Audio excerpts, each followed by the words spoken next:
Thomas, wat ook Didimus genoem is, een van die 12, was nie by die disippels toe Jesus gekom het nie. Die ander disippels sê toe vir hom, ons het die Here gesien. Maar hy sê vir hulle, as ek nie die merke van die spykers in sy hande sien en my vinger in die merke van die spykers kan steek, in my hand in sy sy steek nie, sal ek nooit glo nie.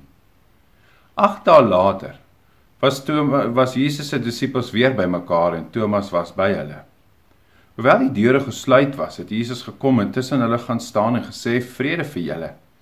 Daarna sê hy vir Thomas, bring jou vinger hier en kyk na my hande, en bring jou hand en steek hom in my sy.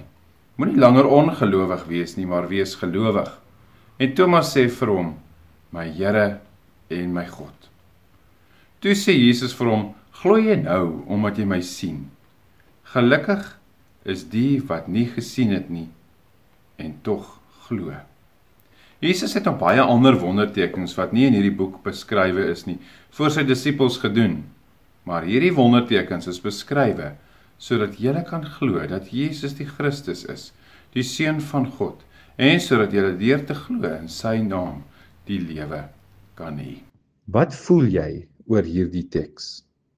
Here ons Here, as ons hierdie teksgedeelte so lees, daarna luister, dan is dit so, dat daar gevoelens by ons gewek word.